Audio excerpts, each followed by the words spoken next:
സ്കൂളിൽ ഇന്ന് ക്ഷീണിച്ചു വരുന്ന മക്കൾക്ക് റെഡിയാക്കി എടുക്കാൻ പറ്റുന്ന നല്ലൊരു എനർജി ബൂസ്റ്റിംഗ് ഡ്രിങ്ക് ആണ് കേട്ടോ ഞാൻ ഇന്ന് കാണിക്കാൻ പോകുന്നത്. നല്ല ടേസ്റ്റുമാണ്, ഹെൽത്തിയുമാണ്. അപ്പം അതിന് വേണ്ടിയിട്ട് ഒരു 6 ഈത്തപ്പഴം കുരു കളഞ്ഞിട്ട് മിക്സിയുടെ ജാറിലേക്ക് ഇട്ട് കൊടുക്കുന്നുണ്ട്. നല്ല അലിഞ്ഞ ഈത്തപ്പഴം ആയതുകൊണ്ടാണ് ഞാൻ അങ്ങനെ ഇട്ടുള്ളത്.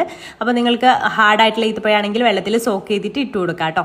പിന്നെ ഒരു 10 ബദാം, 5 കാഷ്യൂസ്, പിന്നെ ചെറിയൊരു പിടി ഉണക്കമുന്തിരി ഉണ്ടല്ലോ, അതും കൂടി ഇട്ട് കൊടുക്കുന്നത്. അതും കൂടി ഉണ്ടാകുമ്പോൾ പ്രത്യേക ടേസ്റ്റ് ആട്ടോ ഈ ഒരു ജ്യൂസിന്. പിന്നെ അതിലേക്ക് നമുക്ക് 2 കപ്പ് പാൽ ഒഴിച്ചു കൊടുക്കാം. ഞാനിവിടെ എടുത്തിട്ടുള്ള പാല് അക്ഷയകൽപ ഓർഗാനിക് കൗ മിൽക്കാണ് കേട്ടോ. ഇതെടുക്കാനുള്ള കാരണം ഹെൽത്തി വേർഷൻ ആണല്ലോ നമ്മൾ തയ്യാറാക്കിയെടുക്കുന്നത്. ഇത് ജൈവ ഭക്ഷണം മാത്രം കഴിച്ചു വരുന്ന പശുക്കളിൽ ഉണ്ടാക്കിയെടുക്കുന്ന പാലാണ്.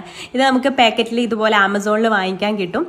UHT പ്രോസസ്സിങ്ങിലൂടെയാണ് കേട്ടോ ഇത് തയ്യാറാക്കിയെടുക്കുന്നത്. അതുകൊണ്ട് തന്നെ 6 മാസം വരെ പാക്കറ്റ് പൊട്ടിക്കാതെ തന്നെ പുറത്ത് നിൽക്കും. പൊട്ടിച്ച് കഴിഞ്ഞാൽ ഫ്രിഡ്ജിൽ സൂക്ഷിക്കണം കേട്ടോ. അത് നന്നായിട്ട് അടിച്ചെടുത്ത് ഇതുപോലെ സെർവിങ് ഗ്ലാസ്സിലേക്ക് അങ്ങ് ഒഴിച്ചു കൊടുക്കാം. ഈ ഒരു തിക്നെസ്സിലാണ്